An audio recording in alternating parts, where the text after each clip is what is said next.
Did combat operations in China prepare Japan for war, or did it lead it astray? In this final episode on our 4-part series, we will talk about what Japan learned about air combat and aircraft technology in China and how it adapted accordingly. This will highlight some of the critical decisions and compromises, as well as how some of their initial advantages would later on haunt them. The previous episodes 1, 2 and 3 are linked in the description, along with our sources. Justin and I want to thank all of you for joining us for this 4-part adventure and thank everyone who has signed up to support future episodes on Patreon or with YouTube memberships. We have made a note of many comments and questions and hope to do something like this again. And a big thank you goes to Yuri, Derek and Sefto for supporting us. Okay, so in the first episode of what may actually become a series then on Japanese aviation technology, I want to talk about bombers and then of course have the exciting fighters as the second topic for today. But bombers are, even though the fighters get all the credit, or rather the excitement and the intention during World War II, bombers are really the sort of the main strike force. And there is much more to the Japanese aviation bomber fleet than just focusing on the Navy with the G4Ms, the Betty bombers, which tend to get the lion's share of the attention, especially in the more popular accounts of the Pacific Air War. So if you were to look at sort of bombers, and we're starting once again where we should start, and that is in the 1930s with the air war in China, how is sort of the Japanese bomber technology and the development progressing there? Mm-hmm. So at the outset of the war, in very general terms, the army is almost completely obsolete as far as their bombers go, and the Navy is just starting to see the entry to service of the G3M, which was at that time a very high performance, brand new bomber. As far as their single engine carrier stuff goes, it was actually largely obsolete. As I mentioned before previously, like particularly very early in the war, even though the assumption would be the Japanese always have a technological advantage over the Chinese, in some aircraft categories, very early on, the Chinese have better stuff that they've imported from the Americans or have from the Soviets than the Japanese have in frontline service. Now, as far as the impact that the war in China has on the development of Japanese bomber technology, it's pretty significant. So just to take one relatively obscure example, the Tupolev SB-2, the Soviet twin-engine light bomber, kind of spearheaded a lot of Chinese Air Force raids against Japanese airfields, and the type really impressed the Japanese because their fighters were struggling to intercept them due to their high speed. And the Japanese Army Air Service looked at that, and they set out a requirement for a similar aircraft in December 1937. That aircraft would become the Ki-48 twin-engine light bomber, which entered service in the fall of 1940. Now, I'm sure there's probably a lot of people listening that are like, the what? Yeah, it's not exactly on the top shelf of Japanese military aircraft of the period. It developed a poor reputation against the Western Allies. It was too slow to avoid interception. It had weak defensive armament, poor fuel tank protection, at least initially, a modest bomb load, initially no armor, although that came along in a big way later on. And it just wasn't popular with Japanese air crews either. So when they were operating in the South Pacific, the Japanese air crews, even when it started adding lots of armor, they would strip all of it out because they were just trying to get the thing to climb. So, yeah, not the best reputation. Now, some of those weaknesses were inherent to the aircraft type, which was the interwar high-speed twin-engine bomber concept, typified by the SB-2 and the Bristol Blenheim. That was on its way out by the time the Ki-48 entered service, and later in its life, it would actually be converted into a somewhat serviceable dive bomber. The Ki-48's main claim to fame actually was that it had a bad habit of being destroyed on the ground in the South Pacific. But without the war in China, this bomber may never have come into existence because it was a straight line from, hey, we saw this bomber that we were fighting in China, we want one just like it. Now, another example that I can point to that ended up in failure but it's interesting because it parallels other air forces, is they found that they needed to provide bomber escort in China over long distances, and this was a great technological problem in the 1930s. So that both air services invested in the escort gunship concept. Modified bombers with heavy protection and defensive armament meant to fly on the edges of bomber formations. So on the Navy side, a small number of G3M2s were converted into escort gunship prototypes, but then that project was killed when the stellar performance of the G4Ms, the Betty, that prototype caught the attention of the Japanese Navy, and they're like, hey, well, let's add partial fuel tank protection and heavier defensive armament, and it resulted in the G6M1, which was a wing-type escort fighter.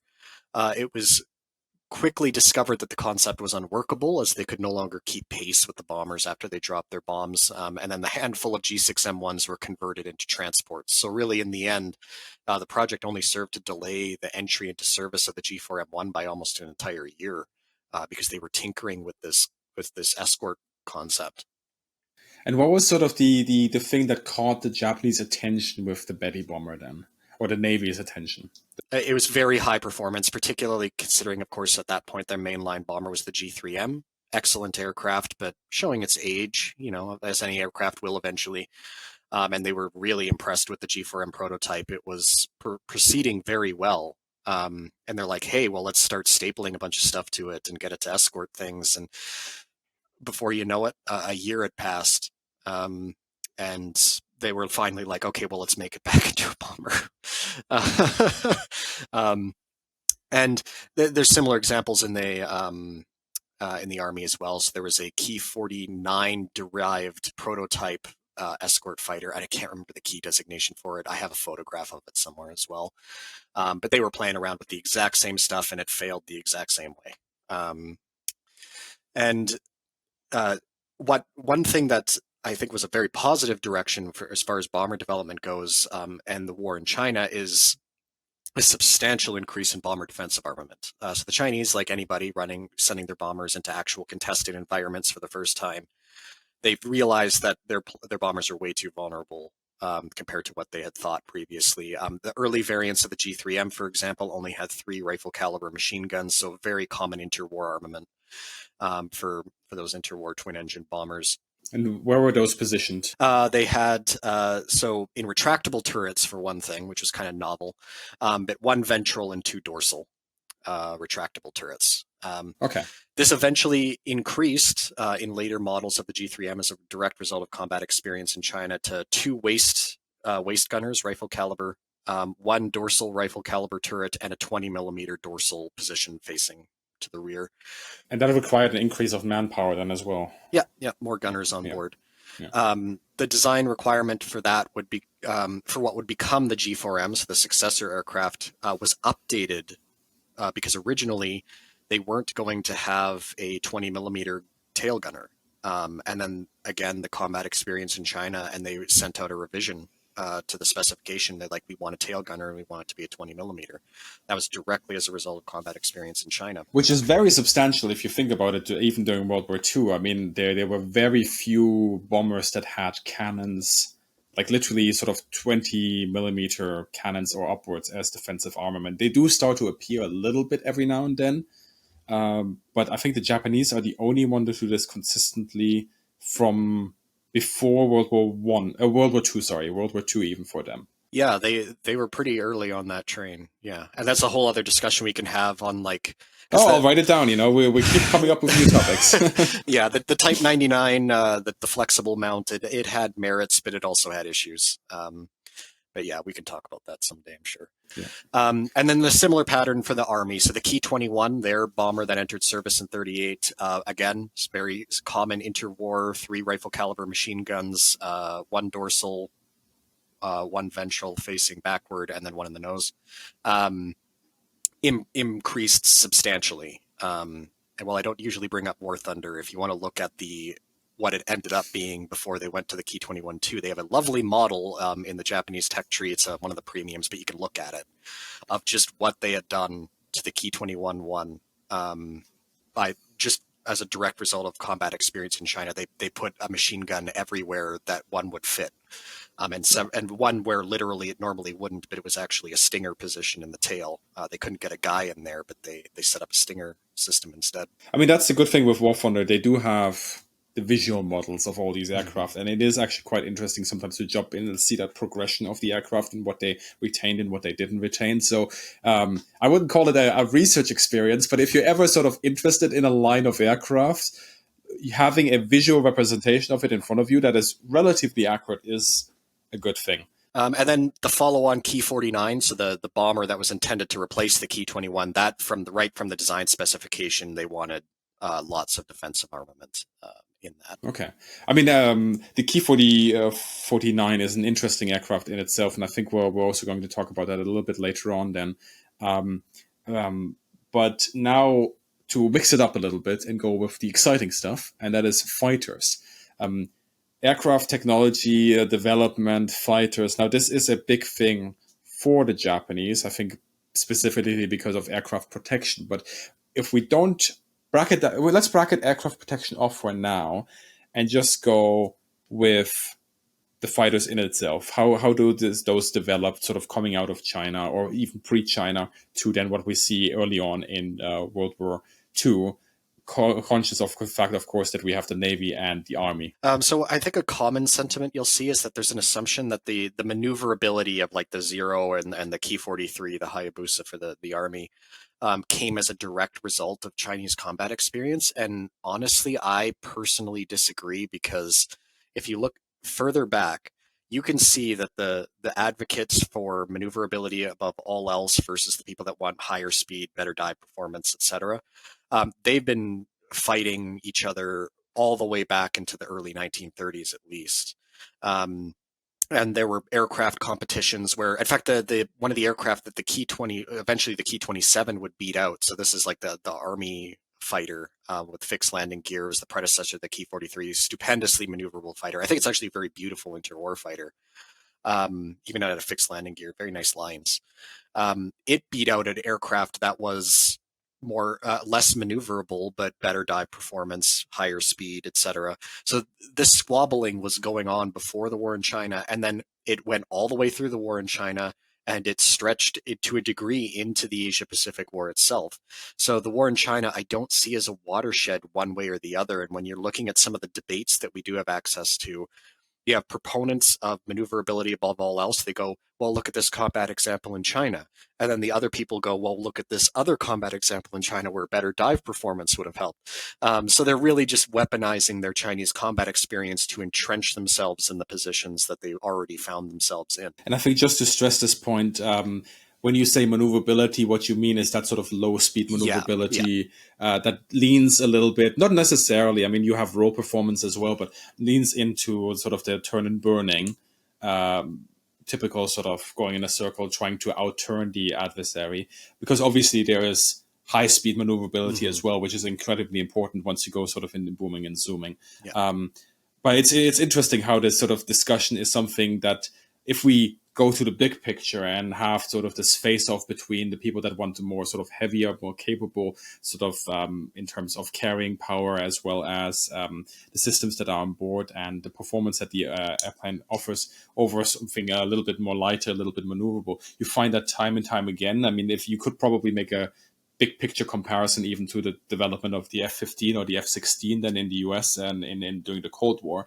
Although I think that will require a completely different video to actually branch that out and look at sort of the ebbs and flows of what the requirements are and who the proponents are and what sort of arguments they have. But yeah, in the end, sort of the Japanese army ends up with that nimble K-43, the Hayabusa, and the Navy ends up with the Zero. Where would you say on balance is this dividing line between those? So as far as like low speed maneuverability goes, so the Zero, of course, has a reputation for being very maneuverable at low speeds, and it was. The Key 43-1, as I've mentioned a couple videos ago, was on another level. Like they were operating on a different plane of existence when they came up with the specifications for the Key 43-1, because they really did want basically a biplane but a monoplane. Which is crazy if you think about, like, wasn't it the designer of the Zero in his latest biography about how he designed the aircraft, saying that it was basically impossible specifications that were given to him, and somehow they made it work. But with the Hayabusa, it's even beyond that. Oh yeah, it was ridiculous, and it's why the the Ki-43 took like a year longer than the Zero to enter service is because Nakajima was really struggling with it. In fact, the first Ki-43 prototypes that were sent to evaluation to the Army were rejected. The Army was like, it's not maneuverable enough. It's not good enough. Try again. Yeah, try again.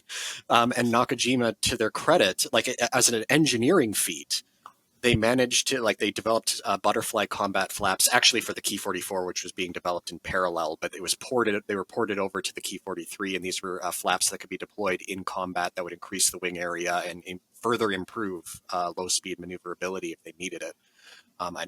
Apparently in combat, Ki-43 pilots didn't actually use them that much because you were already so stupendously maneuverable, but they added that. They did a few other modifications, and it ended up finally being accepted by the Army, but it was a very difficult development period. And Nakajima, it turns out, has probably I guess it's an unfortunate distinction of the Ki-43 in very early production models was the only Japanese aircraft that was legitimately structurally weak. Because you always hear about that all these Japanese aircraft are fragile. They're not. At least structurally speaking, they're not. They're rated to the same structural strength, roughly speaking, to the Americans, sometimes above that even. So Yeah. but that gives us into this discussion of like structural strength versus like strength under fire, if you want to make that distinction, which is a big one. And I think we had a video on that already in the past, a couple of years ago. Memory goes a bit hazy there, but if I remember, I will put it up there. But please continue. Yeah. Yeah. So, but what ended up happening in these early production models of the Ki-43 is that they'd shaved too much weight somewhere structurally, and they were finding that under aerodynamic loads, the wings were developing cracks, and there were actually a few pilot deaths that resulted from wings separating from the aircraft. Try again. They obviously zeroed in on this very quickly, and they offered reinforcement and things like that. Although the stigma towards like the structural strength of the Ki-43-1 did carry on in Army pilots. They were a little uneasy about the aircraft until basically the Ki-43-2, so the successor model that like substantially added weight and things like that. So even if it was fixed in early production, you could see the echoes of that fear of, I mean, no pilot wants to have their wings separating from the aircraft in flight. But that's just a directly resulted from these ridiculous specifications for extreme low weight and low speed maneuverability out of the Army. And of course, again, Horikoshi on the Navy side for the Zero had many of these same struggles, but the Navy, to its credit, was a little bit more like it let him cook a little bit more than the Army did with Nakajima. And in fact, in his memoir, Horikoshi mentions that after one particularly heated meeting where they were complaining about how the plane wasn't maneuverable enough, he went back and he sketched out what they would have wanted, and he omitted the 20 millimeter cannons, and he shaved off even more weight. And to his credit, he looked at it and he's like, "This is not going to upgrade at all. It's going to be obsolete basically upon arrival, and I'm not going to do it." And he gave the Navy what they'd originally asked for anyway, and it ended up, I personally, in my opinion, and people can disagree, I think that the Zero overall was a better aircraft than the Ki-43. No, I think I would agree with you. And also, if we consider sort of at what the requirements were and what was necessary for sort of a long range fighter for the Navy. I mean, the Zero, when it comes out, and even in 1942 and even in 1943, I mean, that's where things start to unravel a little bit, but we can have another video on that. I mean, it's an absolutely sensational Navy fighter. No question about it. I mean, it really is to the credit of Horikoshi and you know the whole team of making that possible. I mean, we had actually I sat in a Zero not too long ago in the US at the Flaking Fighters World War II Museum in Grand Falls, Minnesota. You should absolutely go there because they have a beautiful A6M3, and you do see like how they managed to get this aircraft to that point where it fit roughly the specifications, and going any further than that would have probably not recreated the outstanding fighter it was. But credit where credit is due. I mean, for the time, it was absolutely magnificent in many ways. Overshadowed then, of course, what happens on later on, which neatly goes into my next question, that is aircraft protection, right? So that this is probably the one thing next to the structural strength that the most criticism is leveled at the Japanese. I would say the Zero and the Betty bombers overshadow the debate a little bit beyond what what other designs the Japanese used, especially the army, which did not use the Bettys or the Zero. But let's go back again, as we always have to China. What sort of lessons were drawn from China in relation to aircraft armor and fuel tank protection, similar to the experiences that a lot of European countries had then with their observations from the Spanish War, I guess. Yeah, so the lessons drawn from the war in China related to aircraft armor and fuel tank protection is it's more interesting than people would popularly assume.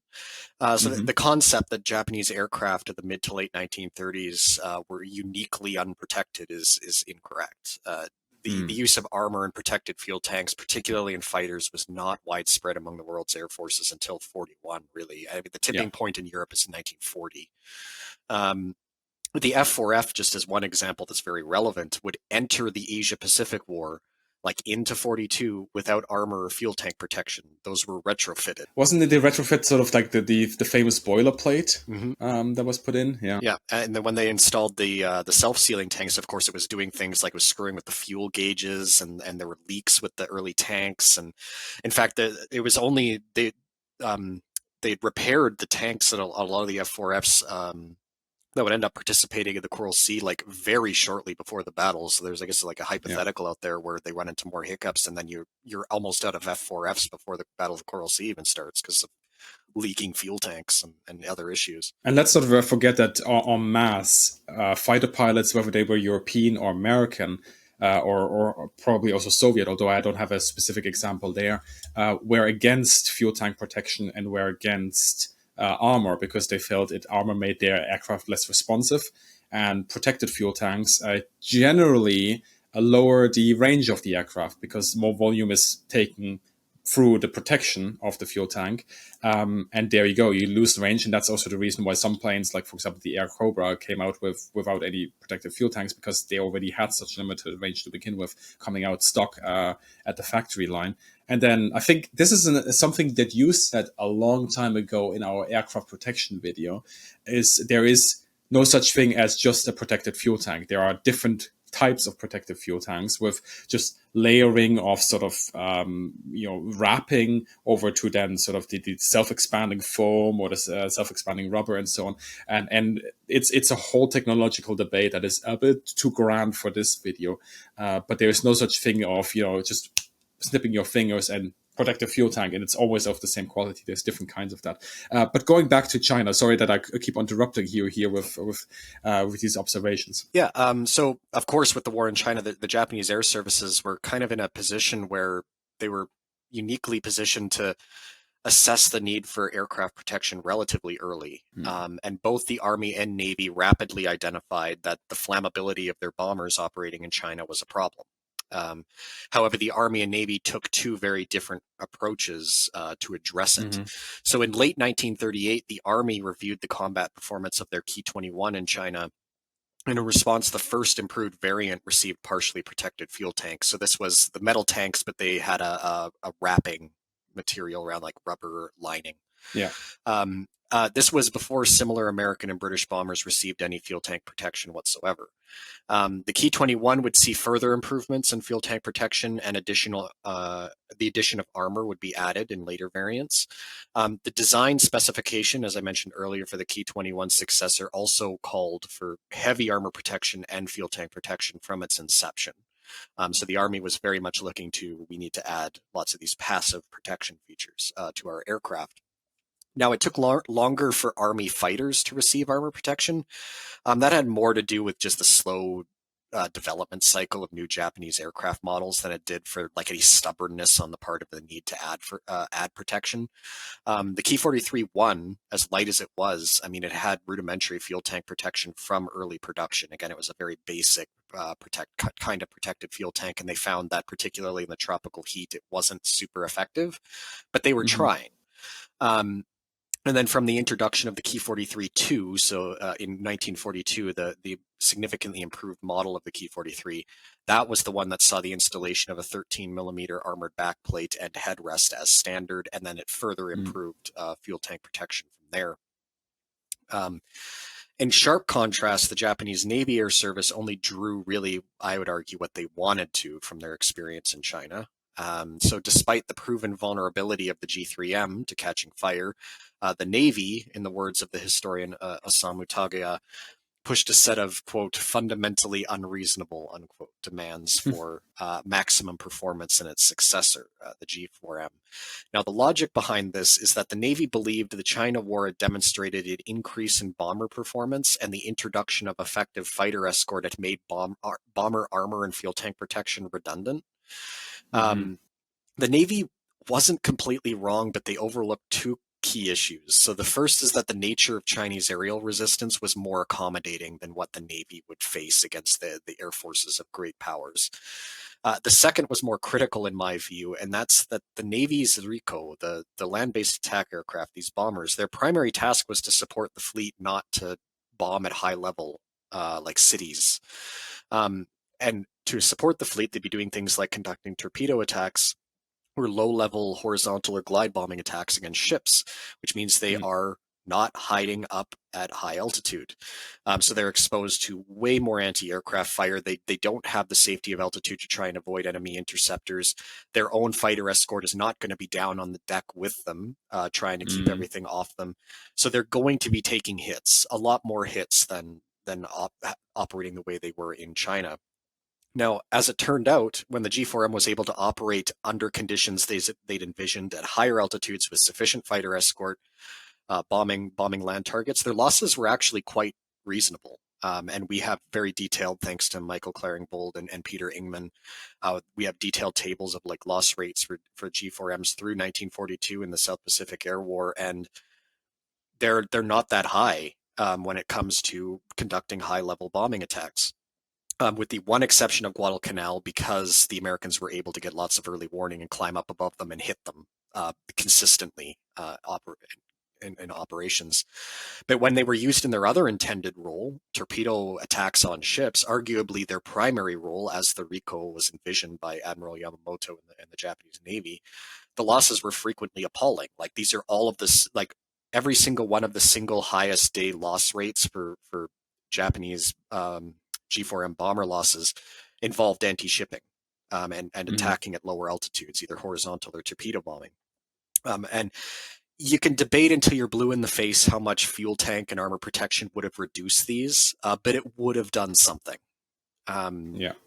like when you're having that much shrapnel fire around you and that many 20 millimeter shells flying around and things like that, like having some of that protection, particularly fuel tank protection, would have saved bombers. Um, and now the Japanese Navy, they began to take aircraft protection a bit more seriously from 1944, adding it to more of their aircraft, including the Zero. But of course, by then they had way bigger problems to contend with. I guess one anecdote I can give you that's kind of interesting is that ironically, the Zero, the poster child of a lack of aircraft protection, by 1945 it was actually the heaviest protected heaviest protected Japanese Navy aircraft. For its Mm-hmm. size of the war. It had an 8 millimeter backplate. It had armored windscreen behind the pilot. It had armored windscreen in front of the pilot. It had automatic fire extinguishers for the fuel tanks. It held self-sealing fuel tanks. It, it actually had pretty good protection, but it took them so long to get there. It's basically irrelevant. Like that version of the Zero started entering service in 45 when they Mm-hmm. needed a new aircraft that wasn't a Zero to begin with. I mean, at that point, it's almost like you're trying to save the sand pit in your garden with a little hose as the house is starting to catch fire. It's just I'm wondering then. So the Navy has this, and does this stem out of the fact that they have to operate at range? Because if you're operating at range, you want to have less weight on you that you cannot drop as ordnance, and you need a more fuel. And as I said earlier, when you redesign a fuel tank in order to have some sort of self-protection, then either you have to redesign the wing if it's in the wing, or the internal structure if the fuel tank is in the internal structure, or you have to decrease the volume. Is this like the primary reason, or is this something they didn't see the writing on the wall? Where do these issues come from? Because I assume that if they reduce the range of the bombers, they suddenly have that problem of, oh, we have to build now airfields and we have to build up a better support infrastructure for our bomber wings. and we don't have that yet. Because this is something that you've mentioned before in a previous video that I've marked down also as an additional video maybe in the future of aircraft or like airfield construction. Is this sort of, is that the main reason as to why they didn't go this route? Yes, as far as I can tell, it is primarily a concern of range. The Navy is Okay. very sensitive as far as the operational range of their aircraft. Speaking broadly of the Navy, they had a philosophy of outranging the enemy. This Hmm. was a philosophy that even stretched to the surface fleet and other elements of their forces, but it played into a part with the aircraft as well. Um, and they were very aware that they needed these operational ranges to fulfill the role that they thought they needed to fulfill. And you could see, even in the case where it didn't add protection, but they were improving performance in other areas and it led to a range drop, it was pushed back on quite fiercely in the Navy. The big example of that is the A6M3, which doesn't have a good reputation. And I will die on the hill that is actually quite a good fighter. And it was a marked improvement over the Model 21, the A6M2, um, Hmm. that it that it was supposed to replace, but the range dropped on it because of the higher fuel consumption of the engine. They had a little bit more weight, that kind of thing. Um, and they couldn't reach Guadalcanal from Rabaul, and the Navy was like, "What the hell is this?" um, and uh, and I think in part, and this part is me a little theory crafting a little bit. It's in my gut. Is I think that was probably a major part of why they didn't add protection into the Zero in particular earlier than they did. Mm. Is that they were like, we can't add anything more to it that reduces operational range, because the very next variant of that Zero, the main purpose of it was to restore the operational range they'd lost with the A6M3. They do finally accept a notable range drop with the A6M5, but by that point in the war, they're starting to shift onto a more defensive footing. Um, and with the G4M, it's a similar story. They want that operational range. They want to save every single kilogram of weight to maximize the aircraft's performance.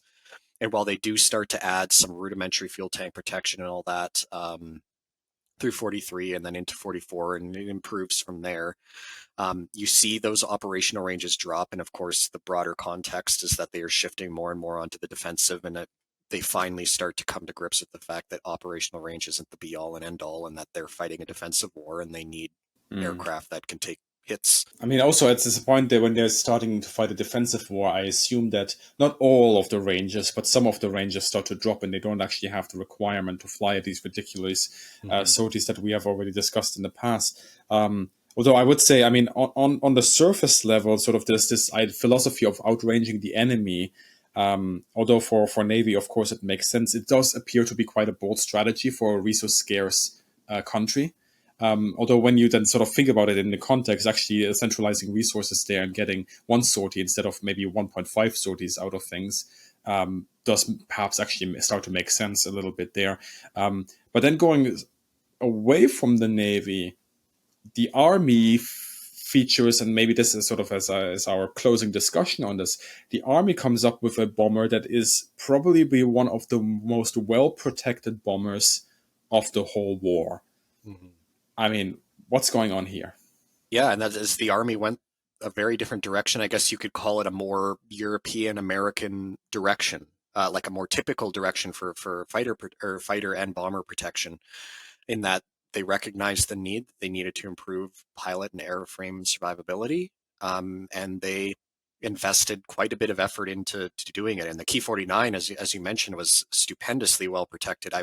You could even argue probably overprotected for an aircraft of its size, because its reputation, particularly the Key 49-1, was that it was underpowered. And when you look at the amount of armor Mm, protection that was shoved into this thing, plus the protected fuel tanks, the number of defensive gunners, you could start to see, okay, this might go a large way toward explaining why pilots felt it was underpowered. mm, One curious thing of the Key 49 is that it was never popular in the Japanese Army service. The pilots didn't like it. They thought it flew like crap compared to the Key 21. Very heavy on the controls. Then when the Americans capture the Key 49 and you read like evaluations of the Key 49 for them, they're like, it's fine. Mm. It's just that skewed perception, because apparently, by reputation, the Ki-21 flew like a sports car as far as a twin-engine bomber Okay. was concerned. So Very sort of interwar legacy there. yeah, and yeah, the Ki-49 was stupendously well protected. The Ki-48, as they added armor to it, very well protected. I think the Ki-48, the 49 might have it too, but I think the 48 has like a 16.5 millimeter big plate in it somewhere. Like, and I mentioned before how like with the Ki-48, like some of the pilots in the South Pacific, because they needed them to climb over mountains, they were ripping all the armor out of them because they were trying to get them to climb. 16.5 millimeters, that's enough to stop a cannon round. I mean, generally speaking, for Luftwaffe, the Brits, even the Americans, the standard was around 8 to 10 millimeters armor protection, just to enough for basically heavy machine gun, but nobody tried to go the round of stopping cannons. Yeah, like the Japanese Navy, they tended to, or sorry, Army, they tended to favor thick backplates. So if you look at like the Mm. protection layouts of a lot of American fighters, they might have like more armor coverage but thinner. With And deflector then plates in there. yeah, and then with the Japanese Army, they tended to favor like on fighters a very thick backplate. And Okay. I'm pretty sure, I don't have an exact answer for this, but I think it's pretty intuitive to assume it's because they're coming up against so much American 50 caliber armor piercing. Mm. They're trying to provide protection against it. And for those curious, did this provide protection against it? Yes, actually, under some circumstances. And the Americans capture plates with holes in, not holes in them, but bullet impacts from 50 cal, and they stopped the 50 cal, no spalling. They did Mm. their own ballistics tests on captured armored plates, and they found that they were actually exceeding U.S. Army specifications for aircraft protection. Like these were very serious armor plates. Of course, the downside to that was the Japanese tended to have less all-around protection in their fighters, so they would usually, like on the Ki-43 2, they only had the thick armor backplate. They had no bullet-resistant windscreen. They had nothing in front of the pilot. So it was all directed to the rear in the case of the Ki-43. And that gives you protection at certain angles, and of course, but as you were mentioning, if anything is coming in from a different angle there, that's obviously not going to help that much either. And it is, as always, armor really is there, in at least in fighters, to protect the pilot, and basically a saving throw that, if you don't see your adversary diving on you and starting to shoot at you, which 9 times out of 10 we can assume that's how planes got shot down, then at least the pilot can bail out and survive. And Japanese pilots, yes, they did have parachutes. Yeah, sometimes. Sometimes there are contextual reasons why sometimes they didn't have. But that is another video that we will do it in the future. Then I will write that down as well. If you have any questions on this topic, if you want to add anything, put it in the comments below. As always, if you want to add anything, also feel free to post your sources there. That is something we greatly encourage. All the sources for this video are also going to be in the description as always. Big thank you here, of course, to the channel supporters, because it is your support that allows us to do this. And then, of course, also a big thank you here to Justin for taking his time and bringing the expertise to the table, or rather the video. And as always, I wish all of you a great day and see you in the sky. We hope that you enjoyed this episode, and if you want to get a hold of all remaining episodes early, support us via Patreon or channel memberships. You can sign up for these and join our community via the links in the description.